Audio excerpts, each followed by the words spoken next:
This is Tim Barry from Avail. You're listening to The New Scene.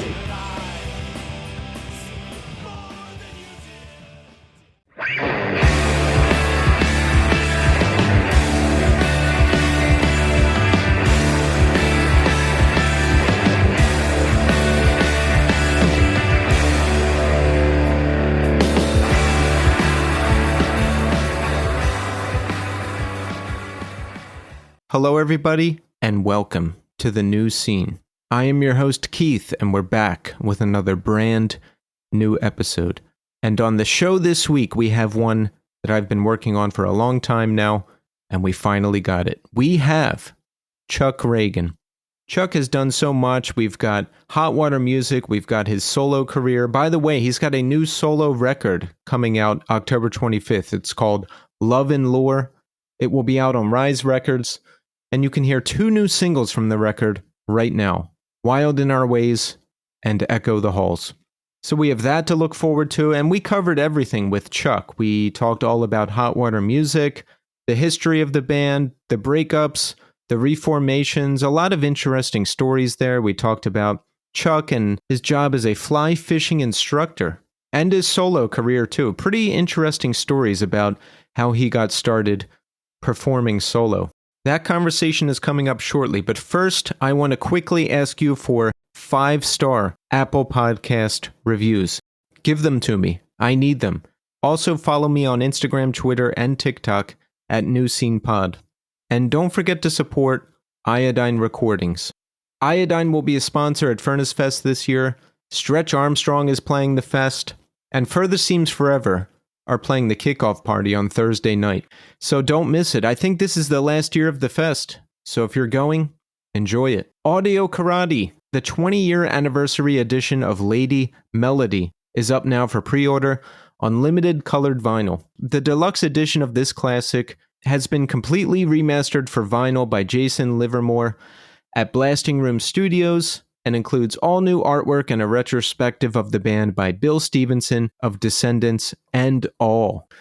Love Letter, Everyone Wants Something Beautiful. The second pressing is available now, so get yours before it's gone. The Iron Roses have 2 tour dates coming up with the Dead Kennedys, September 11th in Atlanta, Georgia, and September 12th in Pensacola, Florida. Sign up for the Iodine newsletter. You will find out about all the vinyl represses and new releases first. You can sign up at iodinerecordings.com and make sure you follow them on Instagram at Iodine Recordings. Also, a new month means a new sponsor, so say hello to our sponsor for the month of September. I give you the triumphant return of Persistent Vision Records. Persistent Vision is an independent record label based in Richmond, Virginia, and they're home to a lot of excellent bands that I'm going to tell you about right now. First of all, make sure you go to Dark Days, Bright Nights. That's the Persistent Vision curated fest that takes place September 13th through 15th in Richmond, Virginia. Listen to this lineup. Are you ready for this? Page 99, Soul Glow, Thou, Portrayal of Guilt, Young Widows, Pygmy Lush, Abak, No Man, and that's just the beginning. There's a lot more great bands on this thing. Tickets and weekend passes are available at thebroadberry.com. Farn, Repercussions of the Self. The new album from the Funeral Sludge Collective is out this October, and it features new member Lane Shee, formerly of Elizabeth Color Wheel. That's a great band too. The new single Soul Shadow and vinyl pre-order launches Friday, September 6th, so keep an eye out for that. Blind Girls, An Exit Exists. The new LP is out now. That's chaotic hardcore screamo from the Gold Coast of Australia. This album is sure to be on many Album of the Year lists, so make sure you check it out now. Rain, Il n'y a pas d'orchestre. The LP reissue is out there now, and make sure you also pick up a collection of splits and EPs from 2004 to 2015. This is a collection of material that they released between those years, out now on vinyl and cassette. Visit persistentvisionrecords.com or deathwishinc.com for records and merch from Abak, Mausanera, Respire, Page 99, Prisoner, and more. Persistent Vision has a stellar lineup of bands, so make sure you pick something up and support the label. For more updates, follow them on Instagram at Persistent Vision Records. All right, so make sure you check back in with me in segment 3. We'll do a big wrap-up of last weekend's This Day Forward shows. My new band, Memory Entry, just launched. We just posted our first single, Crawler, so check that out if you're interested. The shows were great. Our show with them was great. There's a lot to discuss, but right now, we are going to speak to Chuck Ragan of Hot Water Music. Enjoy. All right, we are here now with Chuck Ragan. Chuck, welcome to the show. Oh, thank you, Keith. It's a pleasure to be here. Yes, it's great to have you here. Look, there's a lot going on with you. Hot Water Music is celebrating 30 years as a band, which is pretty incredible. You've got that amazing tour going on with Quicksand and Tim Barry, and we just released the excellent new record, Vows. And look, we're going to talk about all of that and even more. But Chuck, first I want to ask you a question. Shoot. How are you doing today? Today? I'm good. I just got home from work, kind of scrambled getting home and just painted a Lego helmet with my son, and nice. Came down here to meet you and raring to go. But I'm doing well, man. I can't complain. I'm, I live out west, and this time of year, wildfires are always a stress where I live.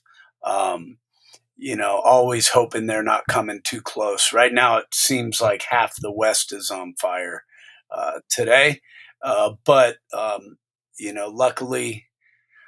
luckily nothing's too close to us. I'm hoping everyone fares well. Even when we do have moments that they come close, we have incredible crews that hit it hard and fast here. So, yeah, usually for us in the summer, that's the main stress. Yeah, that's got to be incredibly stressful. I mean, with all of the other stresses in life, like wildfires potentially taking down your house or injuring people you love on top of that. I mean, geez. No doubt. It definitely keeps you in check in the sense that, seeing the reality of the fires and the damage that they can do in just such a short period of time. You definitely detach from material possessions when you're threatened. You keep your loved ones and your animals close to you, and we have grab bags ready to go if we need to run. And that's it sounds crazy hearing myself say it out loud because we have a choice to live anywhere that we want, but we love it here, and when it's not on fire, it's a very, very special place and a great place to raise a family. So. Yeah, I love Northern California. If I had to live anywhere else besides here in New York City, I would choose that place. It's great. Oh, thanks. Thank you. Yeah, we love it as well. How long have you been out there? We've been out here since 2007. Oh, that long. Yeah. Okay. How did you make the decision to move out there? My wife had known of this place that we're in, or at least fairly close to it. She'd known of it. When I moved to California, she was living down in Silver Lake in LA, pretty much right in the heart off of Sunset. And I had moved to Silver Lake, California from Micanopy, Florida. Population was 320 in Micanopy. We never locked anything. We never worried about much.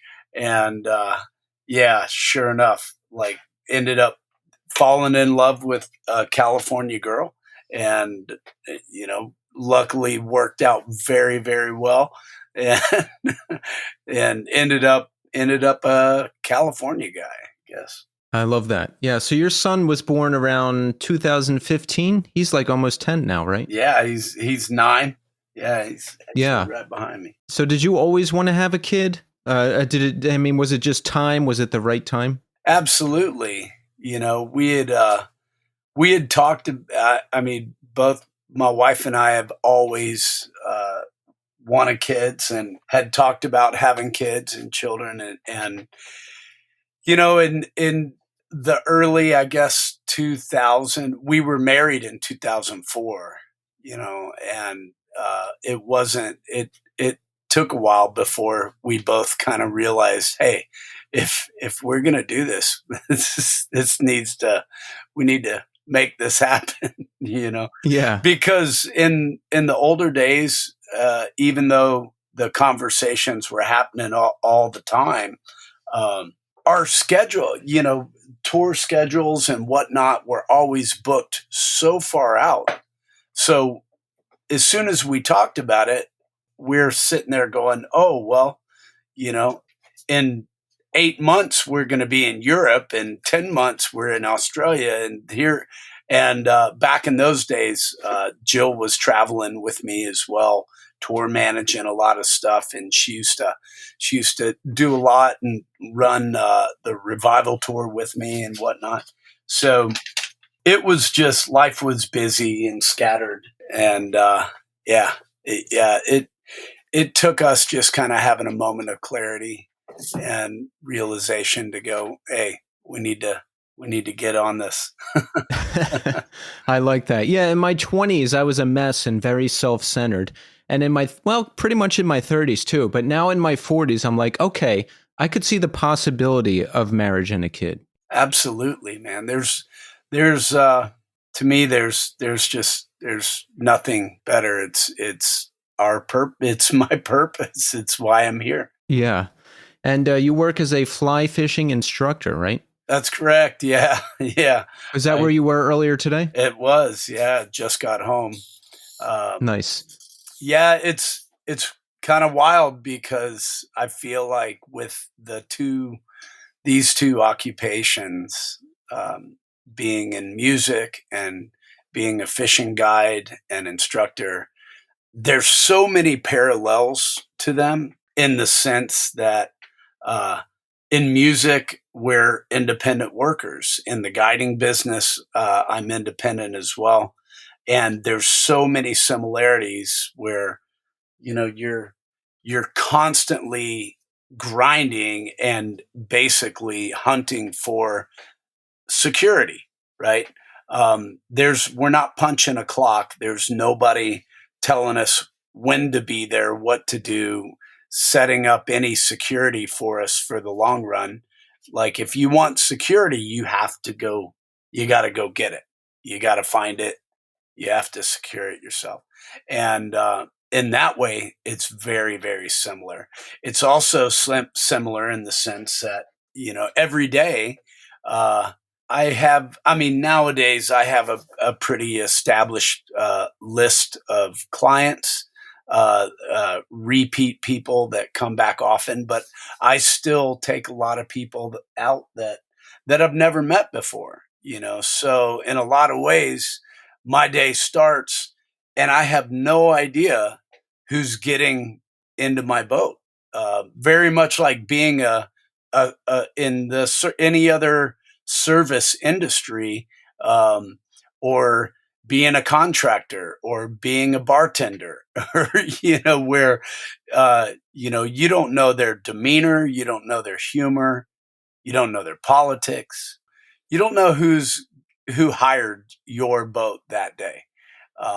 And I mean, I can honestly say for the most part, I've had nothing but wonderful experiences. You know, I mean, it's like, it's a fishing trip. You know, people are coming to blow off steam, have a good time, and you know, be in the outdoors. But being a fishing guide there's so much more to it than just fishing.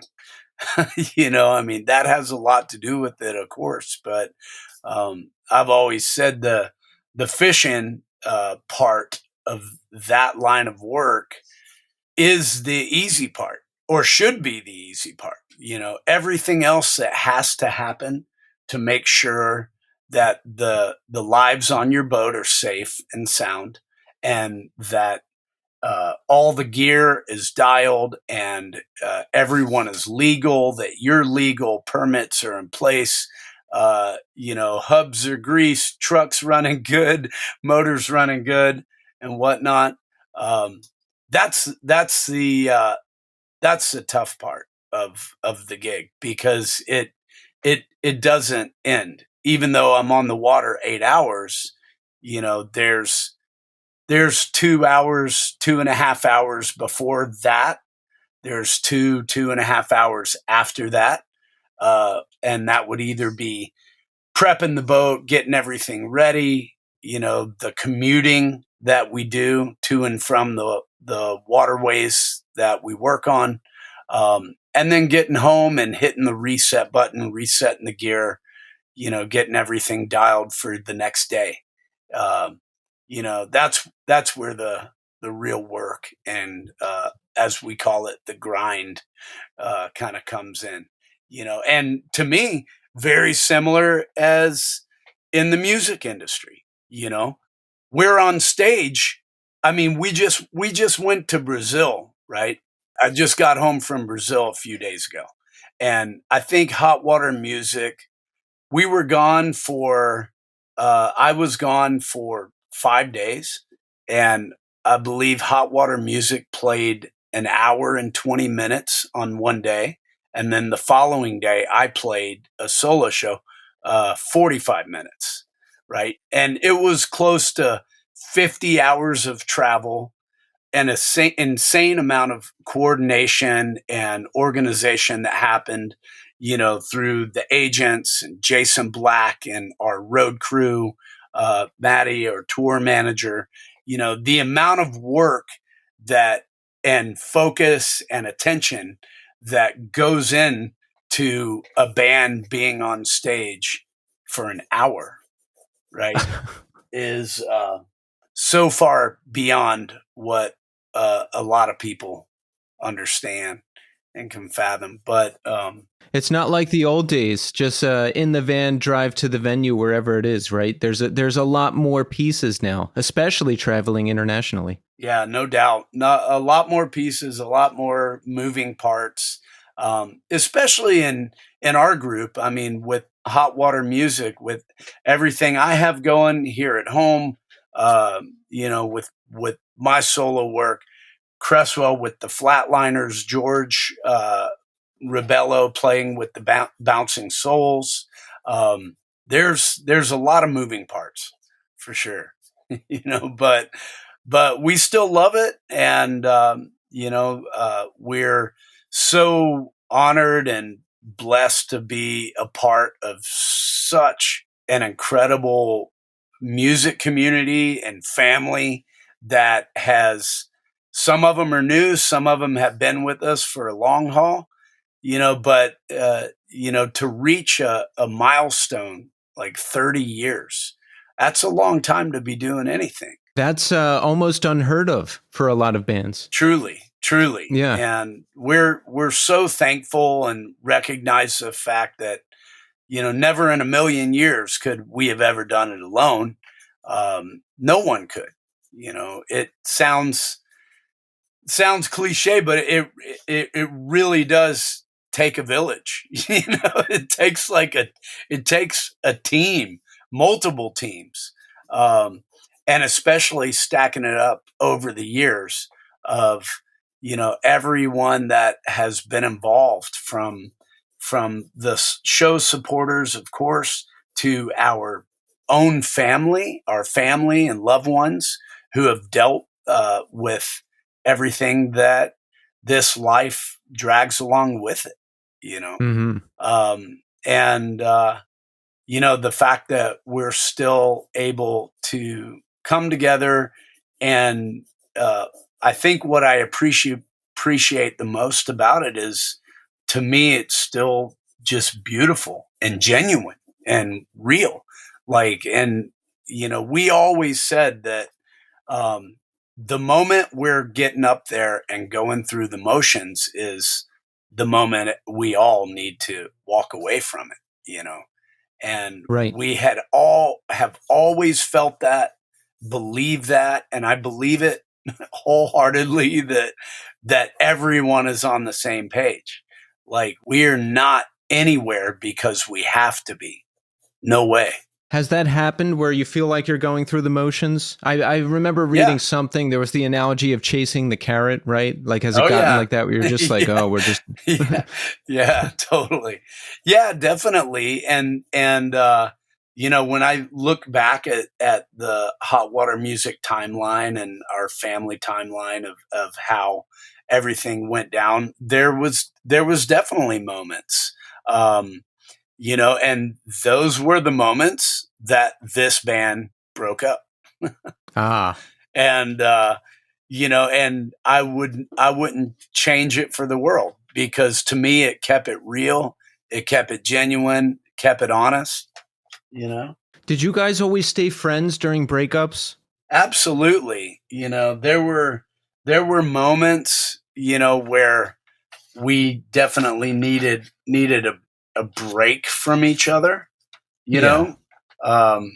I think the very first time we broke up, that's all it was. Was that the 1998 breakup where it was like, correct? You were going to break up, but then you didn't? Yep. No, what we happened broke there? up. We 100% broke up.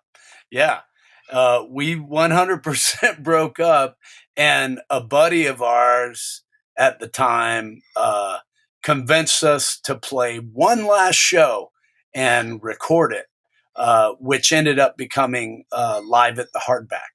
And the only reason, and this is no joke, the only reason we ended up staying together is we all agreed, hey, we haven't played for 2.5, 3 months. We might as well get together and practice before this show, our last show that we're going to record. Right? Yeah. That was the mindset.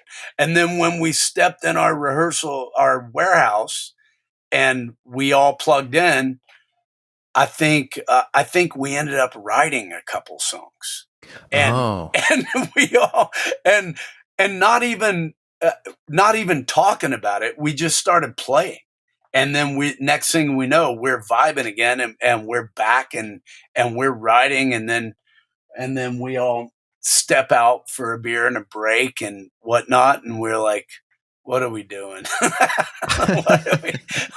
And it's like, well, we're going to keep it going. And it's like, yeah, I guess so. I guess it's not going to be our last show. And isn't it crazy that you got another 8 years out of the band from that? Yeah, at least that was my recollection. That's my memory. Everybody, it's funny because when you talk about the old days, all of us, some of it aligns, and some of it's like, some of us are like, whoa, that didn't happen that way. It actually went like this. I've interviewed multiple members of different bands over the years of doing this podcast, and you get different remembrances, different stories. It's funny. It just depends on who you're talking to. Totally. Yeah. But that's my memory. And then the second time, when we disbanded and went on, at the time, like, personally, I never really wanted the band to break up, but it ended up being an indefinite, we were calling it an indefinite hiatus.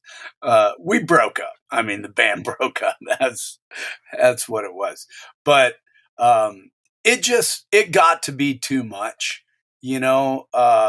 and I look back on those days, and it's kind of wild to kind of think of it now, because the position that the band was in couldn't have been better, in the sense that we had just fulfilled a contract with Epitaph. We had this new management team that was super fired up on us, and they wanted to work us. Everybody was fired up, I think, but me. I think I ended up kind of throwing a monkey wrench in the gears. And yeah, because I was curious because the other guys did the draft, and around that time you went solo, right? So what was it? What was it for you? I mean, to me, I felt that's exactly what I was talking about. Like, I felt like we got to a point where we weren't having as much fun. It didn't feel as genuine. And oddly enough, I'm getting up there singing these songs about being honest with yourself, about, being honest with your peers and your community and the scene, and, living your heart and not following, anything else that wasn't what you yourself or your mates wanted to do. And to me, all of a sudden, all these songs we were singing just started ringing so loud in my mind, in my ear. And I felt like if I carried on the way that it was going, that it wouldn't be what hot water music was meant to be. I felt like that it wouldn't have been genuine, that I honestly just felt like I would have been lying to myself and everybody else. That's a pretty bold choice to make because, like you said, contract to Epitaph fulfilled. We've got a new management team. Like, you could have kept rolling and rolling strong, right? Yeah, we could have. Yeah, and it was tough, man. I mean, I lost a lot of sleep over it. I cried over it. I mean, like, I knew that my brothers, they didn't want it to be that way. They wanted to keep going. But to me, it was like, it didn't make any sense. I didn't want to do it if it didn't feel real. And I can't tell you why exactly it wasn't feeling real. I mean, there was a lot of stuff, that was happening, that was going on, but I just think that it was a point that I'm like, this isn't why I got into this band, Like, everything that drew me to hot water music was the connection I had with my brothers, how we viewed music, how we played our music. And it kind of, and not for long at all, but just long enough, to go, we might be starting to go through the motions here, and I don't want to play this game. You did your first solo record around that time. Did that fulfill whatever it was you were looking for? Was that more like in line with what you wanted for your life? I wasn't looking for anything, man. I mean, No? like I said, I never wanted the band to break up. I just didn't want to play the game. And I didn't want to, to just be this grindy touring band where it's like, write a record, go into the studio, write a record, record the record, go do a cycle, go back into the studio, write a record, record the record, go do a cycle. It was like, I don't know. It just, it felt like, I don't know. It didn't feel real. And honestly, at the time, I didn't want the band to break up. I just told the dudes, like, hey, I don't want to tour anymore. I don't want to do this right now, Yeah. And I had moved to California. I wanted out of the music industry. I wanted out of the touring life. I wanted out of that grind. And, they didn't feel that way. And, even at one point, and I think they might have, we were doing a tour with Flog and Molly, and I probably should have waited to the end of the tour. But again, in my mind, I'm like, I gotta be honest with my brothers.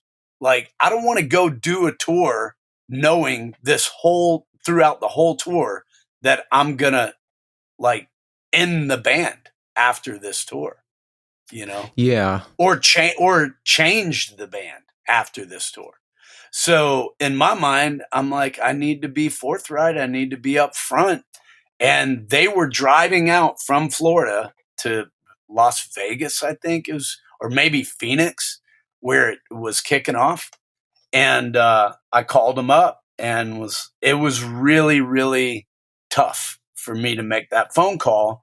But I felt like I would be doing my brothers a disservice and myself and all the fans and the supporters if I didn't get this off of my chest, you know? Yeah, it's like if you're breaking up with someone, don't invite them to the restaurant and then break up with them. My thought is just call them and say, because I don't want to waste my time going out to like hear it, you know? And I'm sure they wouldn't have wanted to come all the way to Vegas to hear it. So I made that call while they were driving out, to Las Vegas. And as my understanding is, pretty much the draft started almost immediately after that phone call. You'd have to ask the buds. You'd have to ask them, but I think that's how it went down. And then for me, even, I made the call. We did the tour. It was, we love Flog and Molly. We love all those guys, but it was awkward. It was uncomfortable. My wife was with me on a lot of the tour, and I felt like people, were unkind to her. In the end, they were upset at me, and I get it, but at the same time, like it turned me away even further, and but again, I never wanted the band to end. I just wanted it to not be what it had been.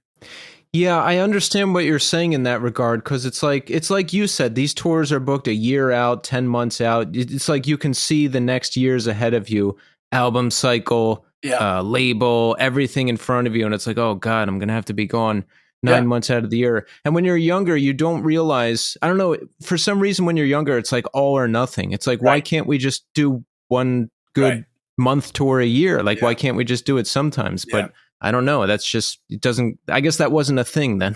Well, and then if you're a part of a grind like that, especially as you get older, you start to realize like my agenda doesn't exist, and you do make a lot of sacrifices to live that life. You miss birthdays and anniversaries and funerals and, holidays and sometimes birth.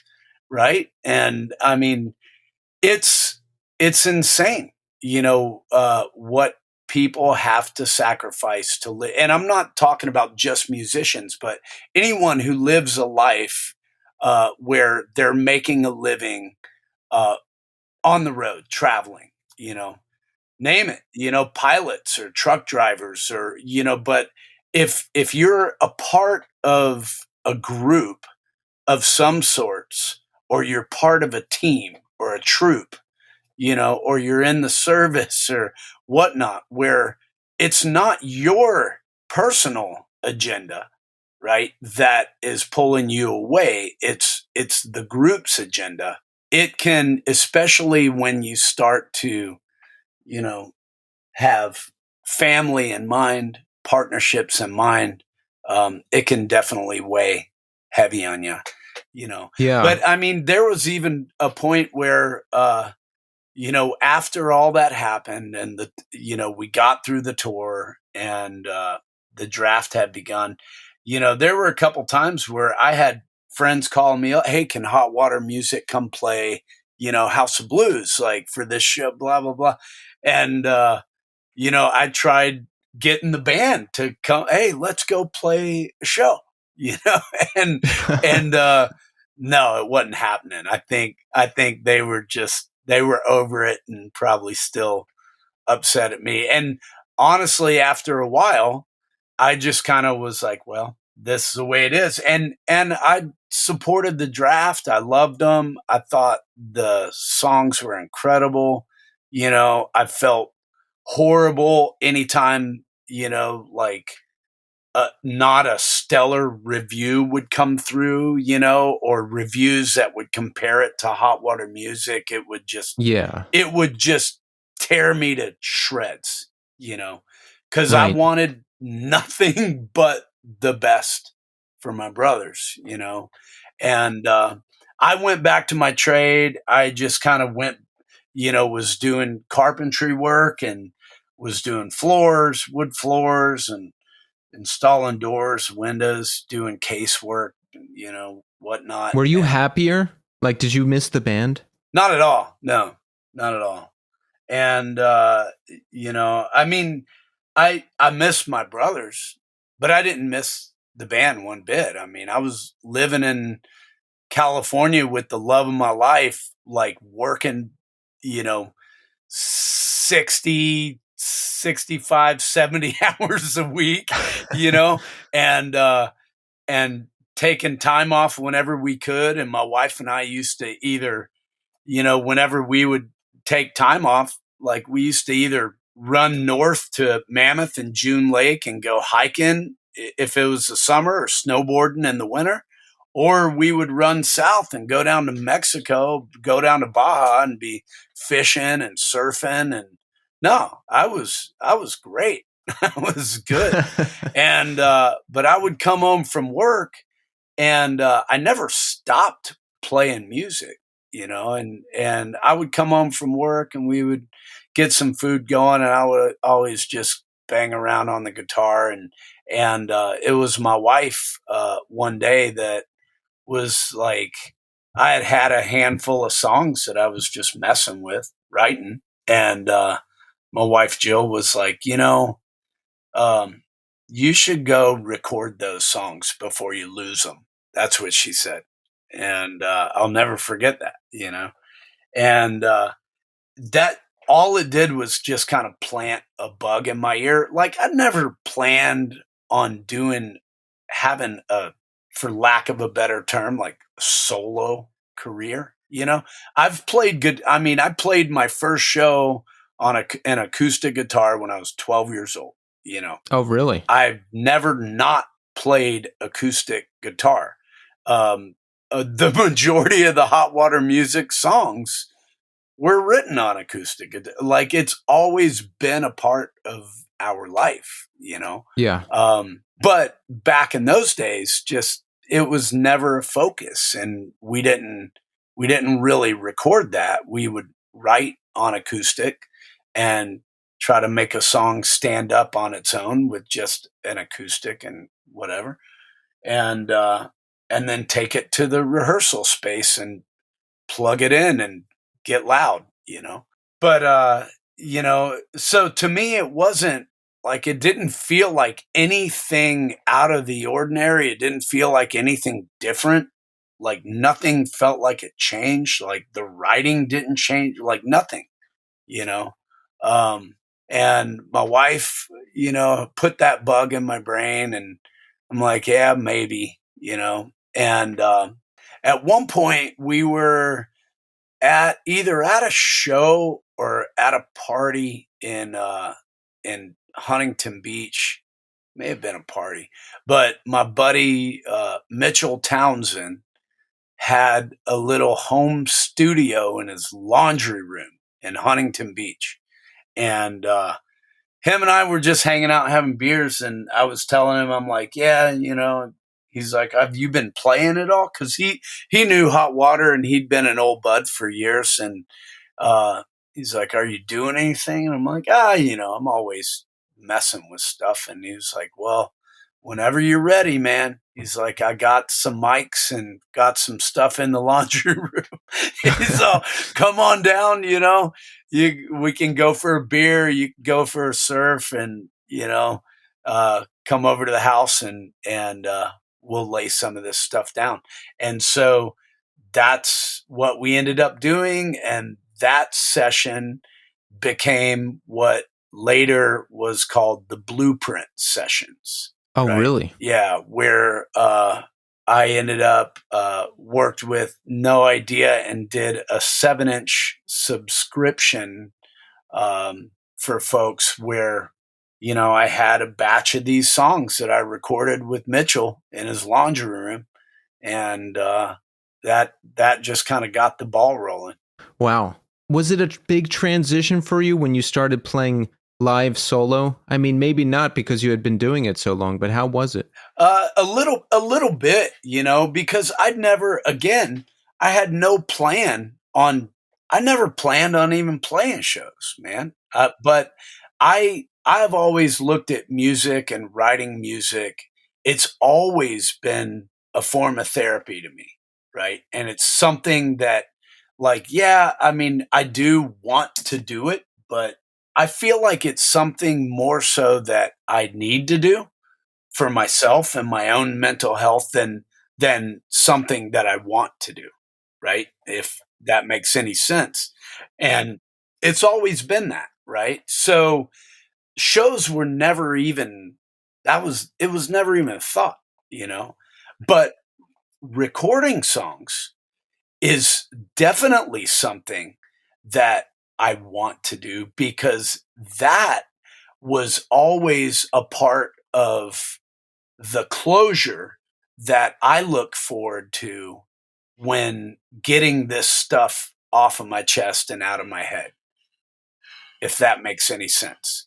Like It does. when I record it and I document it and I put it down, to me it's no different than finishing that page in that journal and closing that book and being like, that was today. Yeah, because there's been times where I tried to get away from music or I thought, this is it, no more bands, it's done. But it always comes back, and it is the best form of therapy. I'm thinking about stuff I wrote about recently, and I'm like, oh yeah, that was a while ago, it's done. Yeah. And then, of course, getting to play live is really letting it out. That's always great.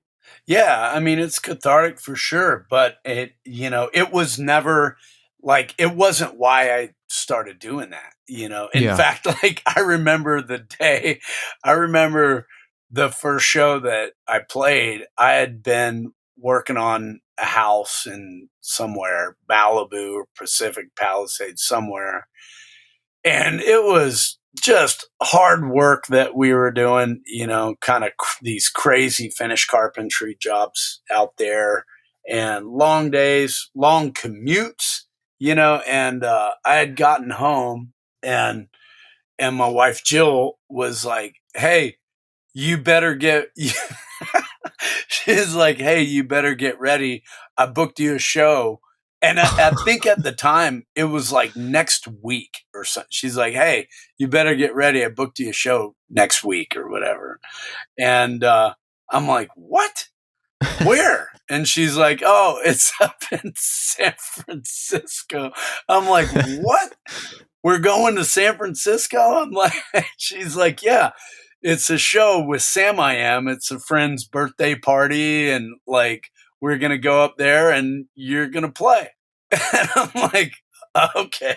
All right. And I mean, at the time I think I had only had, I don't know, 7, 8, 9, 10 songs. I didn't have many. And since I was working all the time, like I didn't know them, like I wrote them and, would like demo them or record them on a little tape recorder or something just so I wouldn't forget it. And so I remember going up to San Francisco and Sam I Am ended up not being able to play because I think Jason had his nose broken or something the night before. Oof. And so they ducked out and they weren't able to play. And so I ended up playing to a room full of a bunch of my friends and also a bunch of strangers. And I remember having to put the lyric sheets out on the stage because there was always like that new verse that I had just written like a couple weeks ago that I didn't really know yet, So I had all these pages everywhere and just got it done, handled it. And how did it go? I mean, it was great. It was great. And it felt good. And, I was amongst friends and family, so it was like, it felt good. It did, and, it felt good to get out there and just rip it. Yeah, I did that once. My friend was playing an acoustic show and he's like, "Do you want to open?" And I was like, yeah. So I threw together a set and I feel like it didn't go great, but I did it and I'm happy that I did it, Yeah. You have to try. Absolutely. I mean, it was terrifying, because it had been a long time, long time that I had played in front of anyone like completely solo, It had been a while, like used to do the rumble seat stuff and used to play a couple solo shows here and there, but like it had been a while, and I don't know. It was just at the same time, it felt like I was getting up in front of a crowd reading my diary, of songs, like pages that when I was writing them, I wasn't thinking. The last thing I was thinking of was anyone else hearing it or reading it, And now everyone is. Wow. I don't know about that. But I think it's no coincidence that Hot Water Music ended up on this 30th anniversary tour with Quicksand and Tim Barry, because when I think of three bands, right, who just have broad appeal across all subgenres of punk, I think of Hot Water Music, because when I started going to shows in like 98, 99, everyone liked Hot Water Music. Emo kids, hardcore kids, even people who weren't necessarily attached to those scenes, right? And then you've got Quicksand. Everyone loves Quicksand. Metal kids, alt kids, hardcore kids. And same with Veil and Tim Barry. Like just crosses and cuts across all subgenres of punk. So I think it's pretty amazing that you all ended up together for that 30th anniversary tour. Like, did you pick those bands? Was it like, no, these are the three that are going out? Yeah, I mean, it was no doubt like a super special group. The first leg we had Off With Their Heads as well, who are incredible, great group of guys and just an awesome band. But yeah, I mean, Tim Barry and Veil, they were always like big brothers to us, Their band had been around a little longer than our band, but back in those days, it was just long enough that we looked to them as elders. Like we really looked up to them. We respected them. They were out there getting it done. They were doing it. A lot of bands I've had on the show have had great things to say about Tim and Veil and just how much they help other people. 100%, and in a lot of ways, when we first started kind of crossing paths with them, we were so green and, but so eager and just hungry. And, we were just full of fire and piss and vinegar and living on jugs of water and peanut butter, and in a lot of ways, like they really, showed us a lot of ropes, early on. And they just kind of became like our big brother band, and then fast forward years later, having Tim out and doing Revival tour and doing a bunch of our acoustic stuff, like I've got just an endless amount of respect for that man. And, he's all heart. And I mean, he's just an incredible human being, and I definitely appreciate it. Any moments I get to spend with brother Tim. Yeah, he's been on the show. I can see a lot of similarities between you two. You love the outdoors, you love music. There, I can see that you're both like kindred spirits. Oh yeah. Yeah, we got a lot in common for sure. Yeah. And Quicksand, now Quicksand was a band that all of us like everyone in Hot Water Music, we loved that band. Long before we had met any of them, we were just enamored by their early works. And then when Slip came out, it's perfect, man. It's perfect. It was like start to finish. It's like amazing when you can just put a record on and go, this thing is flawless. That's one of them. And it's still unlike anything else out there. It really is like unlike anything. Yeah, you nailed it, man. Yeah. And so we were enamored by that band, right? And then so fast forward a handful of years later, when we kind of had already cut our teeth and had been out or was in the process of cutting our teeth, and we've been out kind of grinding. And when was it? I guess it was after. So it was after Forever and Counting. So when would that be? 98, 99, maybe. It was when when we hooked up with Matt Pincus, Sammy, and the gang from Some Records, right? And they were fired up on doing a record, which was, we were fans of a lot of those bands that those dudes were in growing up. And hearing Walter was like a part of the Some Records crew and everything. And when we talked about doing a record with them, they had brought up the fact that maybe Walter Schreifels could produce it. And that just absolutely floored us. We were like, yeah. What? Like that. And it was kind of one of the first times in our lives that we were like, whoa, we are getting to this point where we're like rubbing elbows with bands that we grew up and admired, Yeah.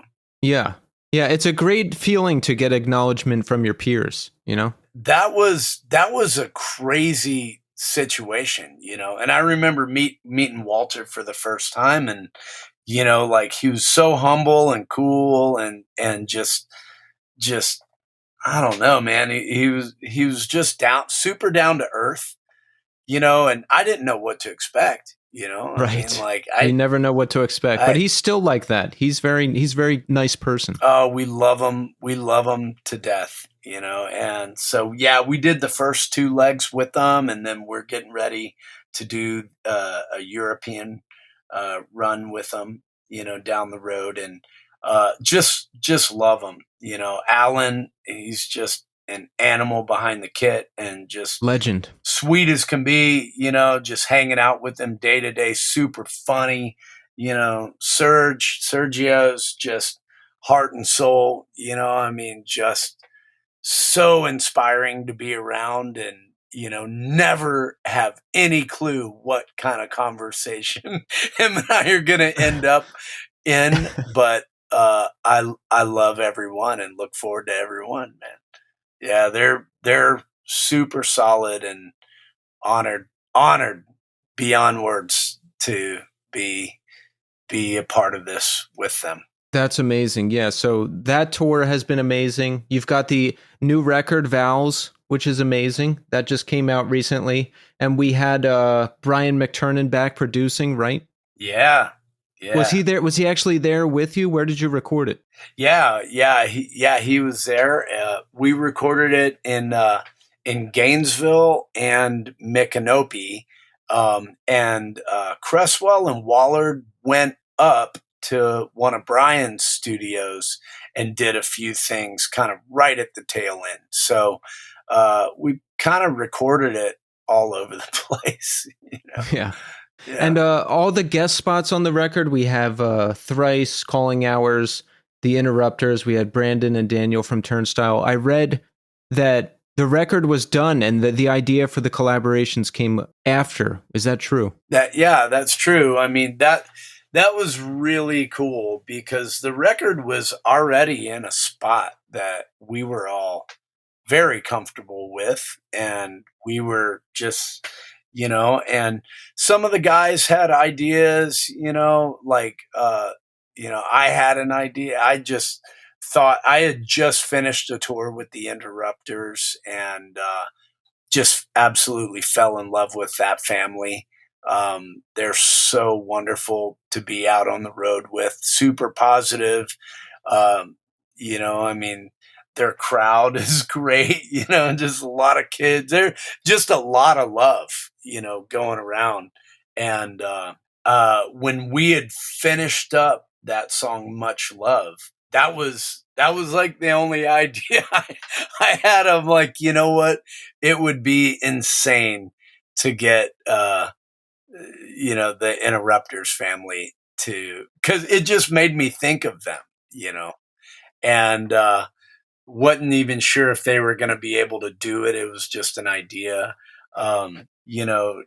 Dal and City and Color, like that, that a lot of that stuff came from Brian, and I know George had some ideas, Jason had some ideas, and it wasn't even something that we were like had planned beforehand. It was like, it'd be kind of cool to just see if anybody would, and it seemed like it all worked out organically and proper.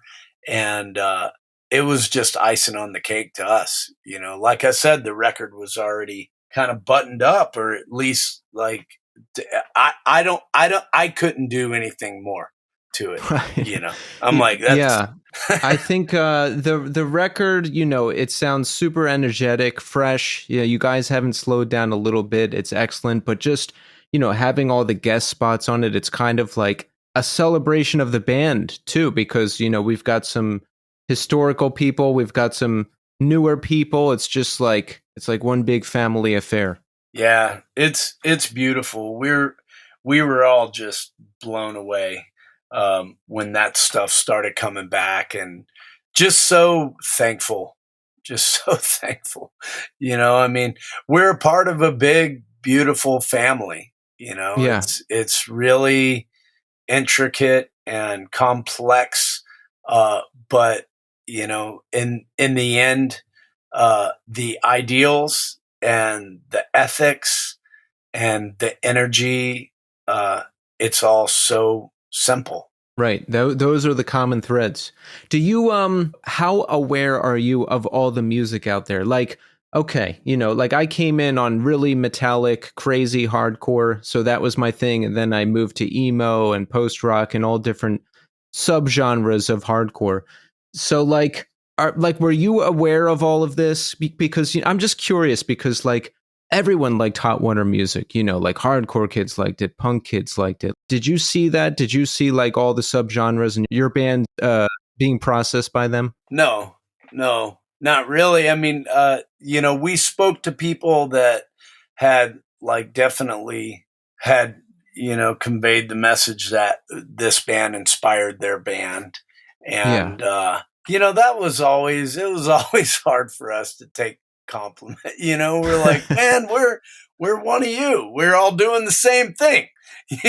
Like you do your thing, I'll do my thing. Like we're good. And no, I mean, I don't know. I mean, for the most part, I feel like I've always kind of felt like I was out of touch with what was going on. Yeah. Yeah. I don't know, just always just a little out of step, but like and even to this day, like now, even nowadays, like I don't, there's stuff that I listen to, or bands kind of that I end up seeing out of nowhere or at a random, festival or whatever, and all of a sudden I'm like, oh man, I need to check this stuff out. Yeah. And What's the last newer one that grabbed you? Super Milk.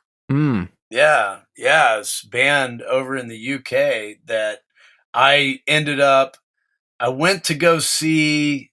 Oh my gosh. I went to go see some friends over. Hot Water was playing the Manchester Punk Festival. And yeah, I was in this venue, and next thing I know, this band jumped on stage, and I was just I was totally floored by them. And I was like, this is amazing. This is so good. And it just reminded me of a band from the 90s, to be honest. Yeah, they're called Super Milk. And yeah, they actually just put out High Precision Ghosts. I got to check that out. Yeah, they're rad. I love them. It's great to be closer to our age and still be blown away randomly by a band like that, right? Because it doesn't happen as often now, but it still happens. Yes. Yeah, 100%. I mean, for the most part, like I don't hear a ton of music, and like when I'm home, my son loves hot water music and Turnstile, but also loves, Taylor Swift and Eminem, and I don't know. He loves to dance, so there's always kind of, crazy music happening. Him and my wife have, him and mama have dance parties and whatnot. But for me, when I'm commuting to the river and back, or when I'm on the road, to be honest, man, I honestly don't listen to a whole lot of music. What do you do to pass the time? I sit and think and drive. So no book or podcast or anything? Every once in a while, but for the most part, honestly, I mean, the majority of my life has been surrounded by noise. Just a lot of noise. Yeah. And noise that I didn't choose. whether it be festivals or shows, or riding in the back of the van when somebody else is driving. Because, the old rule was, if you're driving, you pick the music, right? That was the rule. You could play whatever you want. Well, yeah, I don't know what it is, man. And there's something about driving, that I don't know. I like the sound of the road.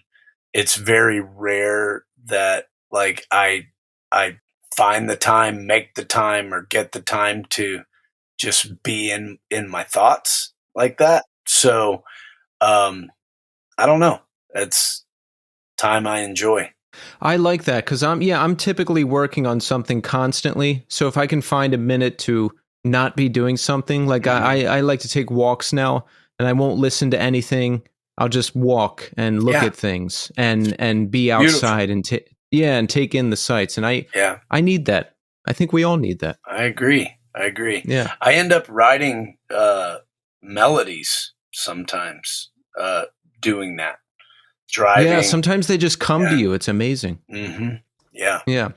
So, question for you. You worked as art director for the video game BioShock. Is that true? I didn't work as an art director, no.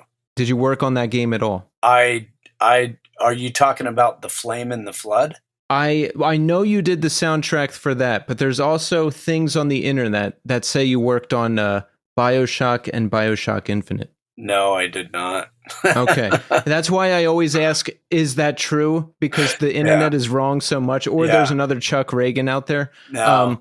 But you did the soundtrack for The Flame and the Flood. Correct, yeah. Yeah.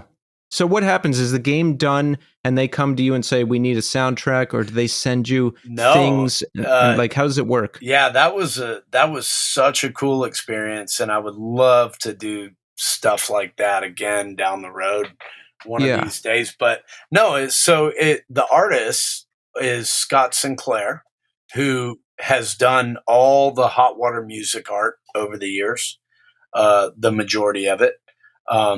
And Scott came to me and said, "Yeah, we're working on a new game." And he said, he said, "I think it'd be right up your alley," And personally, like I've never really been like a big game guy, and I wouldn't guess you were. Yeah, and And my first thought was like, oh, is this going to be one of those just kind of shoot 'em up, kind of.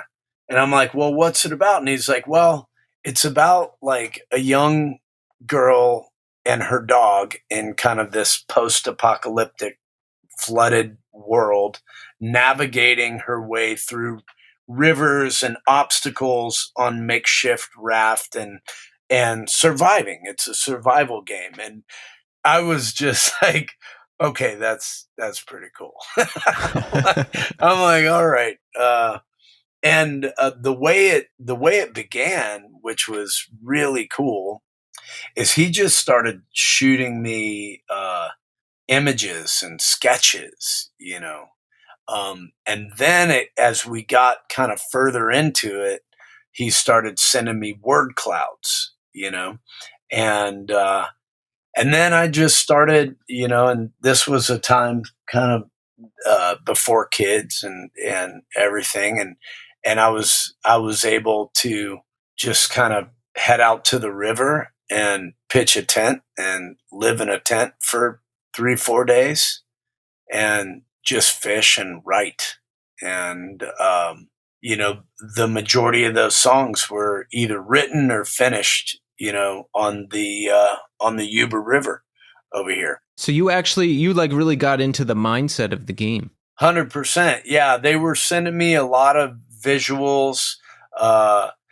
When they started getting some of the early animation stuff, they would send that, no sound or anything, and it was beautiful. I mean, I've always loved Scott's art as it was, so I mean, I was thrilled to be a part of that, and that was kind of also throughout the time we had been doing the revival tour, and there was just a lot of buddies that I'd been crossing paths with, touring with, playing with, like Adam Fawcett, who's just an incredible songwriter and performer, singer, and player.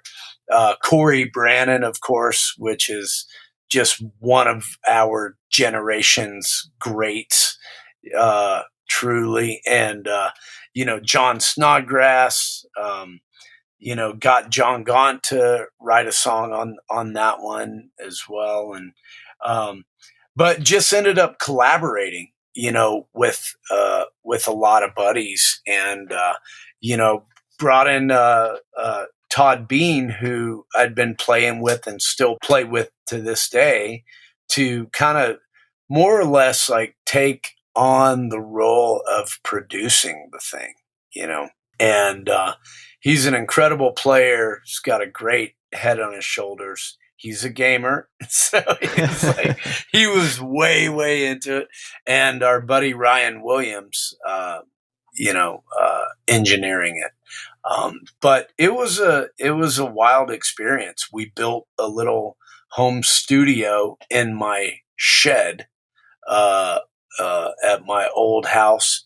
And I had Ryan, I just said, we got a little bit of a budget, for the making of the record, and we just spent it all on gear and flights for those guys, and just shipped a bunch of gear out to my place, and after a tour flew Ryan out, and we just built a studio and made it happen. But it was a super fun experience. Session. It sounds like it, and like a good way to collaborate with a bunch of people too. Yeah. Did you ever see the finished game? Do you care about that? Yeah, we have it. So it wasn't until just this last Christmas that my son had asked my wife, told her that he wanted a Switch, right? Yes. And we had been kind of avoiding a lot of games up until that point, and or just as less screen time as possible, right? Even though he still gets a lot, like a lot of kids these days. Yeah. But, what's the Ragan policy on screen usage in your house? Because you seem like a man of the outdoors who's just outside all the time. So what are the rules? I mean, usually we have an egg timer, Yeah. that goes up, and it's either 30 minutes or an hour. And then when that goes off, that's it. Hmm. Right. And then it's either you can choose between, the games or a movie or one of his shows or something. That's good. But That's good. And it's tough. I'm in and out of the house. I'm on and off the road, and it's tough for any parents that are home alone. With kids. To keep them occupied and still somehow handle everything. I see my wife handling just a ridiculous amount of work around this house just to keep everything running and clean and going. And but anyhow, we kind of gave in, got him a Switch. And it wasn't until after, because it started with Minecraft, Super Mario Kart, couple things. And then it hit me one day. I'm like, oh man, I could get the video game that I actually worked on.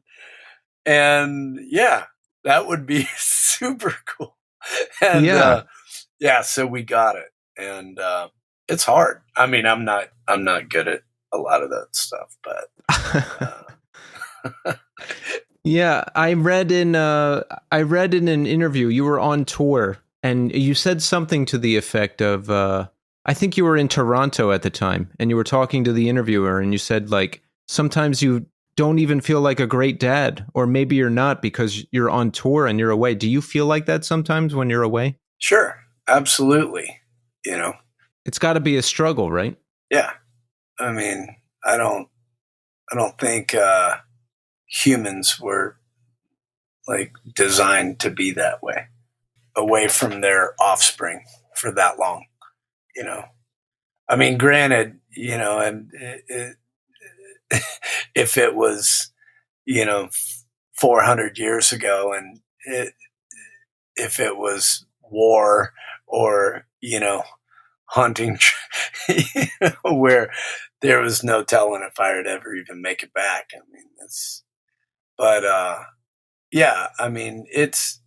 It's not a pleasant feeling at all. So how long will you schedule? Will you like break it up so that you're not gone too long? You do like a month at a time these days? Or less. Yeah. A month is long, but every once in a while that still happens.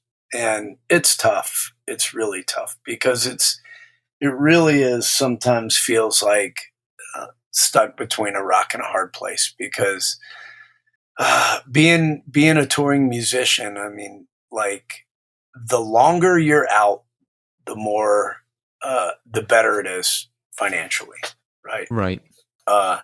It's tough on the family, but at the same time, it can be easier on the family than all the start-stop, Yeah. For a long time, Hot Water had a year where we were just doing all these weekends, right? Because of all these conflicting schedules between, everything the Souls are constantly doing and the Flatliners and all this, like, Hot Water Music kind of always, never wanting to hold up any of our buds. We were just kind of took a back seat most of the time, and it ended up making us kind of doing these short little weekends, which is insanely expensive, to kind of always start, stop.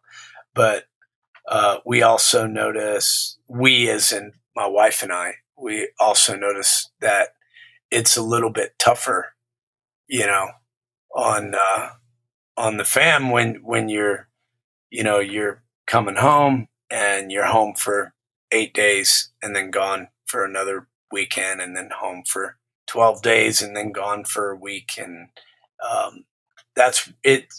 My wife always said, it's almost easier if you just go and go get it done, Get it over with.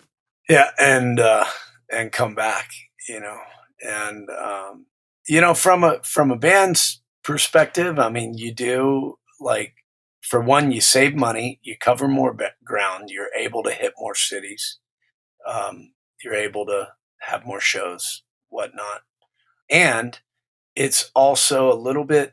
It's better for the performance. It's better like once you start getting that momentum and you're in road mode, you know, You get locked in. you get locked in, and Yeah. the band becomes a well-oiled machine, and everybody's trucking and fired up, but yeah, I don't know, man. I mean, like, it's a tough, I never realized like how tough this would be and how tough it would be leaving home and leaving, my son, my family, and nowadays, especially we live on a small piece of property, and we have fruit trees, working on growing, fruits and growing fish in a pond. And there's just an absurd amount of work to do here,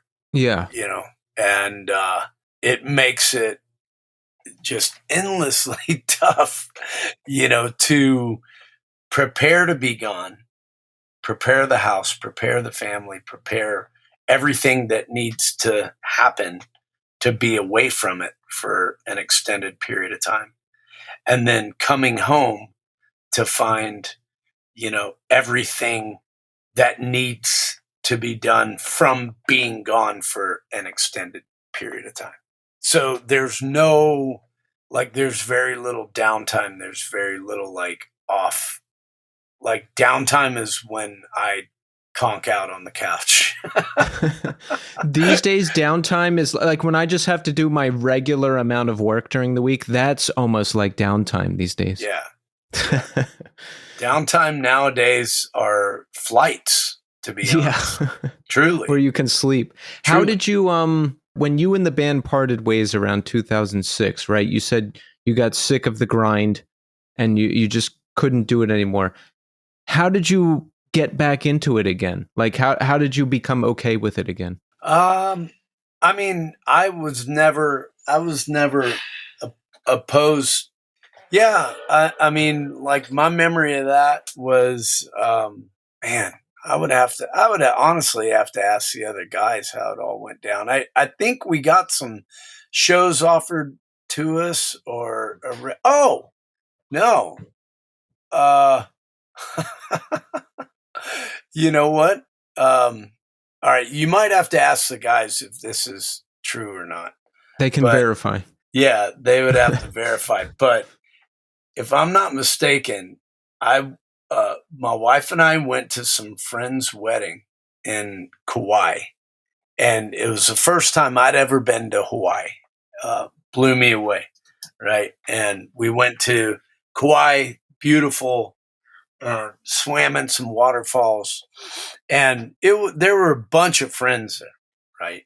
And a lot of these friends were the same people from the birthday party that I was talking about, that my wife booked a show in San Francisco, like the solo show that we were talking about earlier.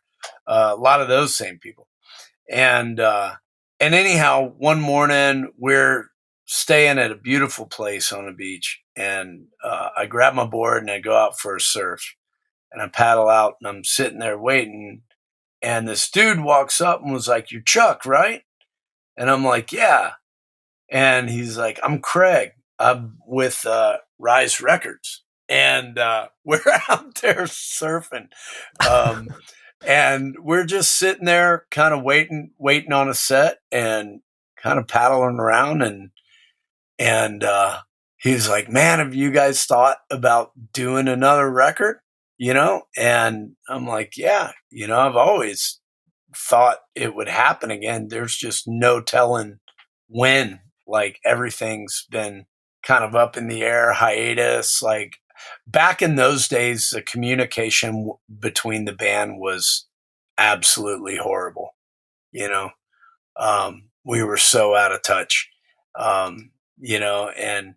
But if I remember right, Craig was interested in doing a record and was so fired up on it. And, it's like, well, I'll talk to the fellas, and we'll see. And it just kind of, it kind of threw everything in perspective. And, yeah, now you'd have to go and ask the guys as well, because I can't remember exactly what the draft was doing at that point.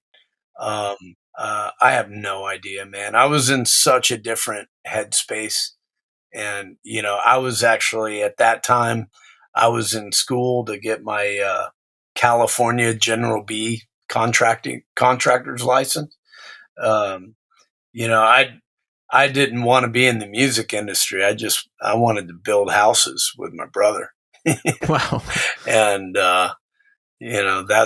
that's a lot of what I was doing. And I was still writing and recording songs, but it just. But it wasn't like your entire life. Yeah, no, it wasn't my entire life. It was kind of a running joke at Side One Dummy. When I had signed with Side One Dummy, Ashley Decter came out to a show. I was playing at the Silver Lake Lounge, and Ashley Decter, a friend of ours, was working with Side One Dummy, and mentioned, she's like, "Hey, Joe Sib, who's with Side One Dummy, wants to have you on his radio show." And I'm like, oh, okay. Well, I don't know when I'd be able to do that, but that's cool. And I'd met Joe years ago on Warped Tour. So, I'd known him. And anyhow, went out, I remember playing on the radio.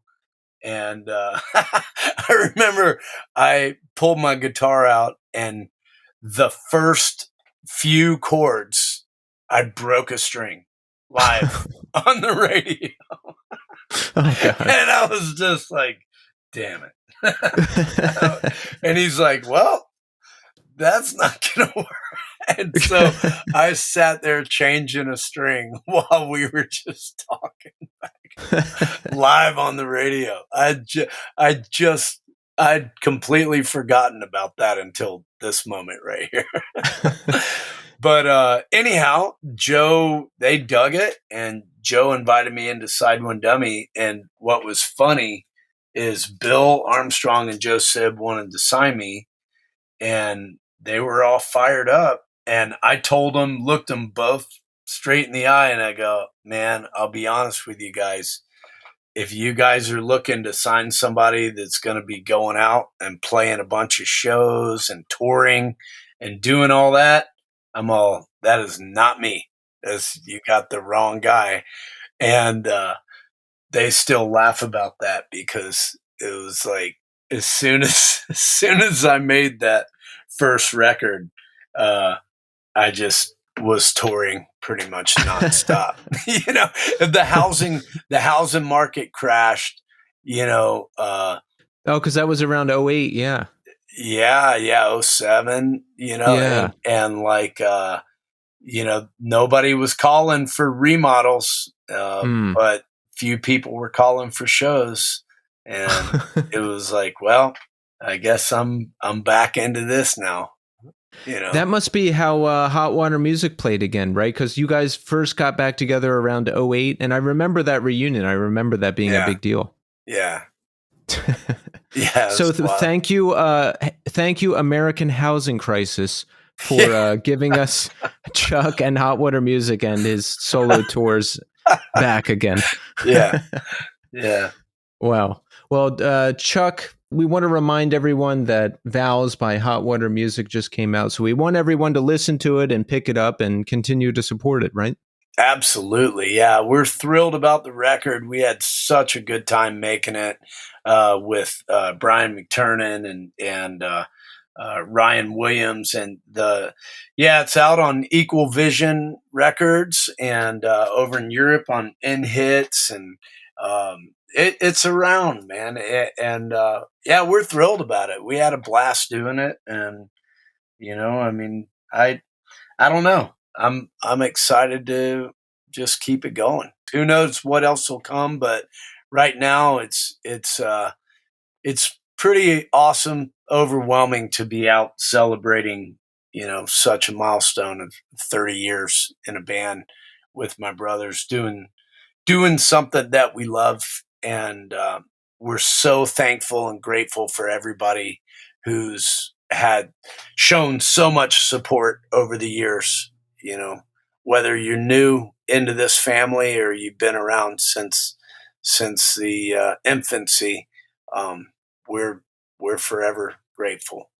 Thank you. I love it. Yeah. And the 30th anniversary tour will continue in Europe in November, right? That's correct. Yeah. Yeah. We're actually going to be running to Florida. We'll be playing Fest. We're also playing Miami and Orlando, but we'll be playing a couple days at Fest. I have a new record as well coming out on Rise Records, coming out October 25th. You are officially the first person in the world that I think we've told that to. So yes, give us the exclusive. You have the exclusive. But yeah, there's going to be a new song released in a week or two, I think. Here, coming up really soon. And but yeah, I have a new record coming out in October, and it's called Love and Lore on Rise Records. So amazing. Yeah, I was going to ask you about that because I thought you had a new solo record coming out. I thought I read it somewhere, and I was looking and I couldn't find anything, and I was like, did I mess this up? Like, was I emailing around asking about Chuck's new solo record and it doesn't exist? So to hear you now tell me that it is coming, I feel a lot better. Oh, good. Yeah, we're thrilled about it. There's a lot of great players on it, and it was a lot of fun. Excellent. Well, there's a lot to look forward to. And Chuck, I just want to thank you for taking the time to come on the show. I've been listening to you a long time. I appreciate everything you do. I appreciate everyone in Hot Water Music. So thank you so much. Oh, thanks, Keith. Very much appreciated on this end too, bud.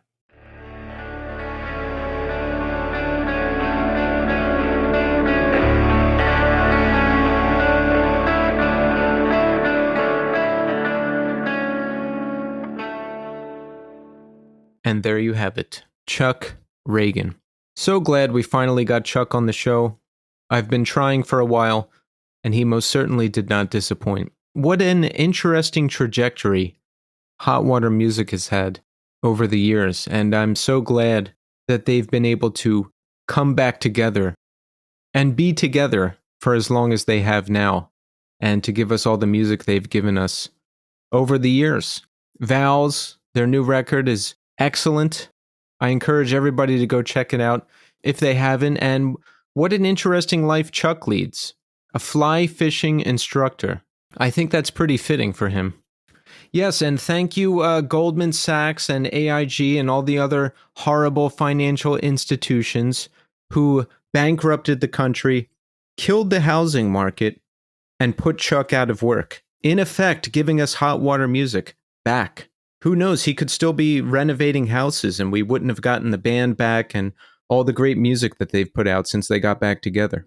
But yeah, Chuck was super nice. I mean, he's done so much incredible stuff over the years between his solo music and Hot Water Music and even video game soundtracks. By the way, me thinking that he was art director on BioShock, which is a great game, by the way, you should play it if you haven't. That article was incorrect.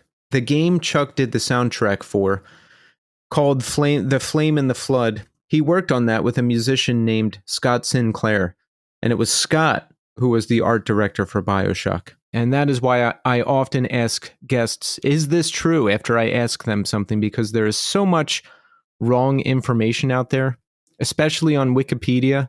And when you actually talk to the artists themselves, the actual account of what happened is usually very different. So I'm looking forward to Chuck's new solo record. I'm looking forward to more from Hot Water Music. So thank you so much, Chuck, for coming on the show. By the way, favorite Hot Water Music record, what's yours? I'm going with Fuel for the Hate Game. That's the first one that I heard. I was either at some venue in Wilkes-Barre or CC's in Moosic, PA. One of those. I remember there was the venue and there was this little record shop attached to the venue right next door. It was connected. And I bought Hot Water Music, Fuel for the Hate Game. I'm going with that as my favorite. All right, so let's check in. How are we doing? Now, before I recap the big This Day Forward weekend from last weekend, I want to mention a couple things here. Number one, Respire were not able to get into the US for their shows, which is very sad news. I was looking, those were going to be their first US shows ever. And I saw the message on Instagram and I was very sad about that. They were told by US immigration that it was only going to take 60 days to get the documentation they needed to get down here. And then that suddenly turned into 6 months, subsequently canceling their US shows. So I'm wishing them all the best. I hope they're able to get that all sorted and get down here and reschedule those shows. And when they're here, I will be there. So now is a great time to support the band. Make sure you check out their latest record, Hiraith. Pick up a copy, pick up some merch, support Respire. And Glassing ran into some trouble in Europe. We know Glassing, they are friends of the show. When they were loading into a show and some stuff got stolen from their van, passports, clothing, I think some gear. A couple of the guys got stranded in Europe, so they were asking for help. If you wanted to donate, they have their PayPal on their Instagram. And look, they just put out a new record this year, From the Other Side of the Mirror. So they're home now. It looks like everything is okay, and they were able to get emergency passports. But now would be a great time to support the band and pick up some merch or pick up their new record. So best wishes to Glassing. Glad everybody got home safe. Okay, so the big news this week is that This Day Forward reunited for their 3 shows. So let's talk about that. Okay, last weekend. I'm still on a high from last weekend, by the way. Nothing feels the same in a good way, and I'm going to get to that. Okay, so Friday night they played the first show. I was not there. I wish that I could have been, but my band, Memory Entry, practiced Friday night and Saturday morning. So Friday night I practiced and then I went to sleep. Got up early Saturday. I was going to rent a car so I could get down to the Saturday This Day Forward show. And I got to the rental place in Brooklyn, right? And it was mobbed. It was busier than I've ever seen it. I heard the employees talking. They said that they've never, ever, ever seen it that busy. The line was wrapped around like 4 times in the tiny little office. I was in line for 2 hours. And then I finally remembered that I had premium service. So I jumped ahead like one person and I got a car. If I didn't have premium, I don't think I would have gotten a car because by then it was all minivans and trucks. That was all that's left. So the only car they had left was a new red Mustang.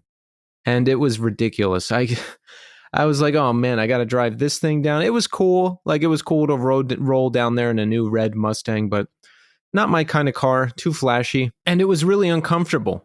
The seat was really low. It hurt my back. But look, it was cool to drive down there in that car. Got down there Saturday, had dinner with my friend Stan, who I haven't seen in a long time, and then got to the show. And what a night it was. I saw so many people that I haven't seen in 20 years or more. It was like all right, I would never ever go to a high school reunion because I did not like my high school. However, I was friends with a lot of people that This Day Forward went to high school with. I knew a ton of people from their high school, and everyone was saying it was like high school reunion vibes. And it was. I loved it. I saw so many friends I haven't seen in a long time. I saw so many other people I haven't seen in a long time. Every time I turned a corner, it would be like, Keith. And then you would have a conversation with someone else. At one point, I had to go sit down and just sit there because it was like such a head rush. But it was amazing. And This Day Forward, that was my first time seeing them since their last show that they performed in December of 2003. And I was blown away. Mike came out and he just had this swagger about him. He was wearing this orange jacket and he just grabbed the mic and took control of things. They sounded big, they sounded heavy, they sounded tight, and I was just in awe. They sound like they never went away, and everything was spot on. You know, I bounced between like just headbanging like a maniac where I was standing and really grooving with the set, and then just standing there in awe watching them and being like, I can't believe they're playing a show. Like, I just can't believe it. I've been talking about it for over 10 years. They've been talking about it probably as long. And, you know, the last time we were all together like that, we were in our early 20s. So the whole thing was just completely mind-blowing. And I loved the set. So I got out of there around 1 a.m., drove back to Brooklyn, didn't get into bed until 3 a.m., and then had to get up at, I don't know, I just woke up at 6 a.m. the next morning, because that was the day my band was going to play with them at Bowery Ballroom. So I was up, I took the rental car back, and I got to my practice space around 12. We started loading stuff up. Load in at Bowery Ballroom was at 2 p.m. And I got there and we started loading stuff in, and, you know, was just hanging out all day, talking to Chris Enriquez and On the Might of Princes. My friend Justin does backup vocals and plays keys in On the Might of Princes. He also plays in Judas Knife with Joe Grillo, and he's in a lot of different things. So I was talking to him and Chris and talking to This Day Forward and just, you know, nervously anticipating my set. And I got to talk to Ray Harkins from Taken as well. We kind of knew each other back in the day because Taken would be on tour with This Day Forward a lot, or, you know, playing shows. So I would see those guys a lot. We were familiar with each other. But I hadn't spoken to Ray in at least 21 years. So, you know, we were talking, and we know he does 100 Words podcast. So we were talking about podcasting for a while, which is always nice to talk about with someone else who does podcasting with 100 Words. And the type of bands he has on his show, I would say our shows are probably the most similar to each other, because I feel the same way he does about the music, and I love a lot of the same music he does. And we were just talking about our approach and what we want to get out of interviews, and it sounded like we were really on the same page. So I definitely appreciate that. And I appreciate how much he loves this music and how much it means to him, because it means the same to me. It's one of the most important things in my life. So shout out to Ray and Taken and 100 Words or Less podcast. My band Memory Entry played first, and we played a good set. There was no major disasters, nothing like that. I felt good. I thought we sounded good. I'm going to have to play with 2 guitar cabinets from now on, I think, because it's just a better sound, and, you know, you get more of a stereo effect with me being the sole guitar player. So my back is not going to like that, and it's going to suck carrying extra gear. But hey, you got to do what you got to do. So we played. Up next was On the Might of Princes, who were fantastic. Rachel is doing a great job as the new front person for that band. They had a great crowd. Everybody was singing along. At one point, they pulled a bunch of people up on stage to sing along, and it was just a really fun, friendly environment. So, great set from On the Might of Princes, and always great to see Chris Enriquez, the drummer of that band. He's been a good friend. You know, he's been a good friend and just a great person to talk music with, or be involved in music, you know, whether it's we're working together on guests for this show, or if he's on the show, or now if we're playing a show together. So he's just been a great person to know. Taken were up next. Oh, I saw Taken Saturday night too. They played before This Day Forward, and they played before This Day Forward Sunday night, and they are just phenomenal live. And I never really realized how similar they are to This Day Forward. You know, because, like, I don't know, I guess I wasn't paying enough attention back in the day, but pretty similar sound. I really like that melodic, hardcore sound, you know, all the delay that they use with the leads, and it sounded great. They were highly energetic. People were super into it. Saturday was my first time seeing them since 2019. They played Philadelphia in 2019, and they were great then. They were great now. Awesome to see Taken 2 nights in a row. And then Sunday night, This Day Forward played again. just another phenomenal set. Everything I said before applies. They looked great. They sounded great. The crowd was into it. Bowery Ballroom was almost sold out, and it was just one of the best days of my life. I was on a real high after that day. I still am. I still am. Things don't feel exactly the same. I feel like a new chapter is beginning. When I got my life together all those years ago, there were certain things I wanted to do. I wanted to do music again. It had been a minute since I've done that, and I had never fronted a band. So I wanted to front a band. I wanted to sing in a hardcore band. So I managed to knock both of those out with now doing Memory Entry. I wanted to act, which seemed impossible. Like, how do you start acting, especially in New York City? But I managed to join that acting class, and we put on a production that I got the lead in, so I got to scratch that itch. And I wanted to just be involved in something creative. And the podcast is that. I get to do it every single week, right? It can't end unless I decide to end it. And it just gives me a lot of purpose and has opened up a lot of doors for me. Not to mention that I was also in the Darling Fire. I got to join a great band that I was a fan of. And just a ton of great things have happened since I got my life together. And I feel like I've checked almost every box of things I wanted to accomplish. So I've just been on a high all week, seeing all of my friends, seeing great bands, getting to play a great show, being in a band I'm proud of. So I'm just super happy about the way everything turned out. A little sad too, because it's over now and, we're like cycling back into real life. But I hope this day forward continues. I hope they keep playing shows, because it would just be really fun to get together and hang out like that again. I'm glad Vadim convinced me to go to the Saturday show, because I wasn't going to originally because, I didn't want to be tired, and I thought my band was going to have to practice that night, and I thought we had to do more prep to be ready. But he's like, dude, you got to come to the Saturday show. That's going to be like a huge reunion of people. And I was like, you know what? You're right. Life is short. I'm going. The hell with it. And I was tired all day Sunday when we played. I felt cracked out because I only had 3 hours sleep, and that upped my anxiety. And, I feel like my voice was a little shot when we played because of that. But I don't care. I don't care, because I had a blast. And that night, Saturday, there's no recreating that. That's a once in a lifetime shot. So shout out to This Day Forward, Taken, On the Might of Princes, CDC. They played Saturday too. They were awesome.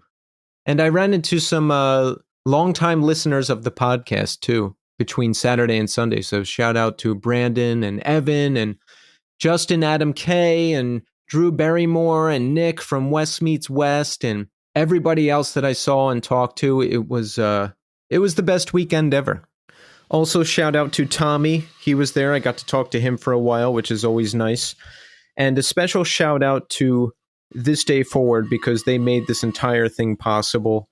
And they've been so supportive of me and my new band. Sunday night, Mike wore a Memory Entry shirt while they performed live, and I wore a This Day Forward shirt, and I just felt a strong connection with him. He's been so nice. He's been so supportive of the podcast. He's so supportive of the band. And during This Day Forward's set Sunday night, he even, shouted out the podcast and the band. And the old me came out during This Day Forward set Sunday night, because I was in such a good mood and I felt so comfortable. I used to just be drunk and high and obnoxious at every show, and I would heckle and yell things and, put too much focus on myself. So I was right up front Sunday night, and Mike gave a shout out to Memory Entry. He's like, I want to shout out Memory Entry. And as soon as he said Memory Entry, I yelled out, boo. And but thankfully, no one really noticed. And I just felt like the old me again. I felt like that obnoxious 21-year-old again. And so I was just having fun. But again, he's been really supportive, and they kind of saved my life when I was 16. That was a tough year. My older brother died when I was 16 in January of 1998. And it was later that year that I got a job at the movie theater, the same movie theater where my older brother worked. And he knew some of those same people, Mike and my friend Pat. They knew him. They knew my brother. So I got a job at the movie theater and I met those guys and they started taking me to shows. And This Day Forward was just getting started and they got me into the music. The music has really changed the course of my entire life. And all of those guys have been my best friends since that time when I was 16. So thank you, This Day Forward, for making all of this possible and for having a very positive impact on my life. It was the best weekend ever. And, we are winding down on August now, coming into September and fall, which is my favorite time of the year. And I'm very, very happy, very excited. Last summer I got hit pretty hard with depression in late July and August, and I was afraid it was going to happen again this year. But it did not. I got through the summer unscathed. The weather wasn't that bad. And, I think just being involved in more positive things and getting outside a lot more and finally diving into physical fitness really helped me. So I will continue with that. And I hope everybody out there is doing well. So there you go. There you go. Best weekend ever. All right. So we've got a new review here from a fellow Keith. Keith Edge says 5 stars. Great podcast from a fellow Keith. Listen to the episode with Nick from Frail Body and it rocked. We'll be checking out future and past episodes. Thank you, Keith. And cheers to a fellow Keith. So this is a good place to remind you that we are on the push to 300 Apple Podcast reviews. If you have an iPhone and you have not rated this show in the podcast app, do it. Just do it. Or don't. You know what? I've been hammering away trying to get Apple Podcast reviews and we haven't been making much progress. So I'm going to try reverse psychology here. Don't rate the show 5 stars. Do not open the Apple Podcast app on your phone and rate the new scene 5 stars. Don't do it. We don't need it. We just don't need it. The show's fine. Enough people listen. I don't need more people to listen. I don't need more ratings. It's fine. Thank you, everyone who has submitted a review. Okay, so that's all I've got for this week.